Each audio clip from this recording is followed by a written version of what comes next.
kasikatan ni Daniel Padilla, utang niya kay Catherine Bernardo at Robin Padilla, tiwalang magkakabalikan pa rin ang dalawa. Ako po ang inyong lingkod, tagapanood TV. Sa masagana at mapayapang araw po sa ating lahat.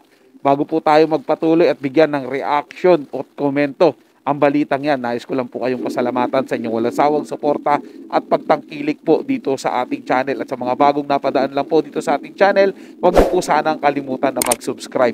Hit nyo na rin po notification bell para lagi po kayong updated sa mga bago pang video na ating ilalabas.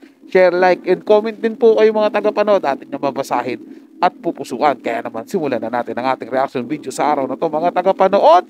Let's do this! Welcome back sa aking channel. Senator Robin Padilla umaasa na magkakabalikan ang dating mag-fiancé na si kapamilya actress Catherine Bernardo at kapamilya actor Daniel Padilla. Panuurin at pakinggan ang buong detalye.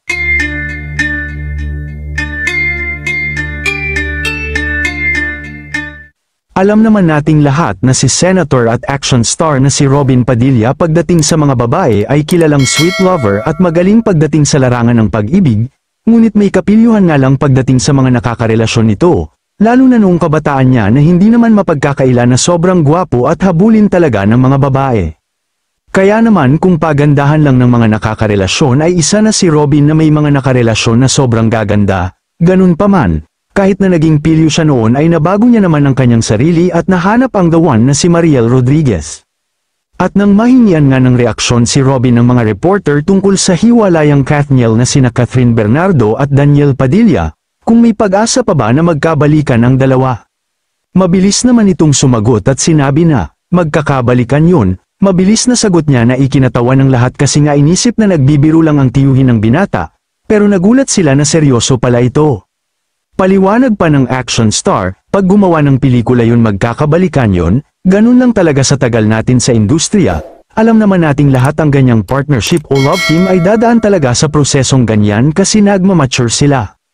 Aniya pa, nakikita na nila ang mundo, gaano kalawak ang mundo. Dati ang liit lang ng mundo nila mga bata yan, tapos umusbong pa ang pag-ibig. Paliwanag niya pa, di wala ka nang nakikitang iba kundi yung mukha nung babae o mukha nung lalaki. Siyempre ngayon iba na, nag-mature na sila, siyempre iba na yung mga project nila, maturity na, so, talagang expected pero ako alam kung magbabalikan yan, pagsisiguro ng tiyuhin ni DJ. Samantala, nagbigay din ng payo si Robin sa kanyang pamangkin na si Daniel Padilla at kay Catherine Bernardo. Aniya sa kanilang dalawa, ngayong magkahiwalay kayo mag-enjoy kayo sa mga sarili nyo, habang nag-enjoy kayo ay doon ninyo malalaman na mahal ninyo ang isa't isa. Pero ang tanong lang dito ay kung gusto pa ba ng dalawa na magkabalikan, dahil napapabalita ngayon na may bago nang nililigawan si Daniel Padilla na mystery girl na taga Batangas.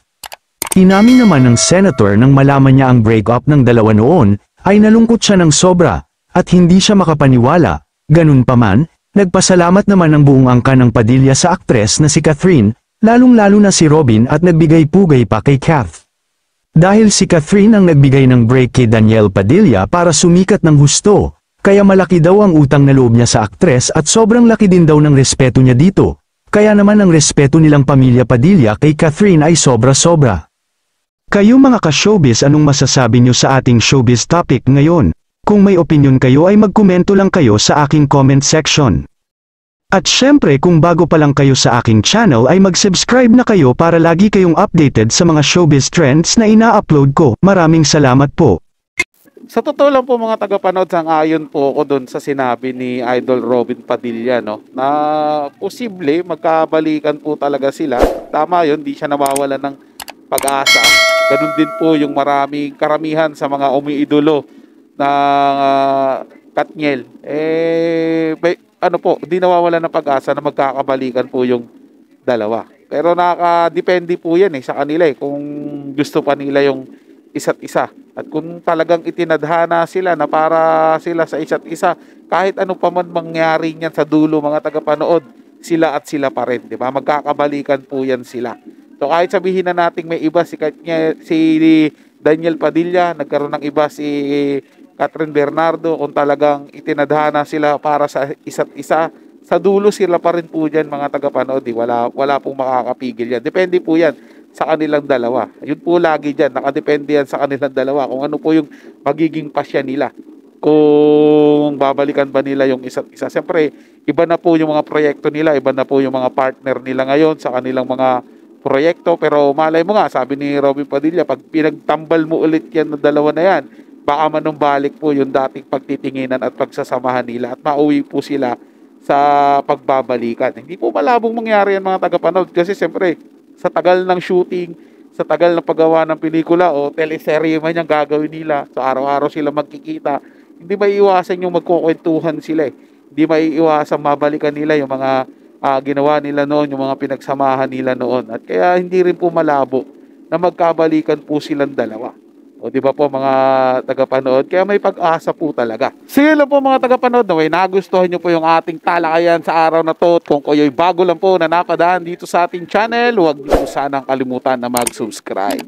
Hit nyo na rin po ang notification bell para lagi po kayong updated sa mga bago pang video na ating ilalabas.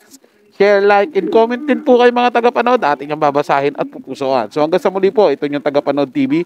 Komento at opinion lamang, wala pong personalan. Paalam po at mabuhay po kayong lahat.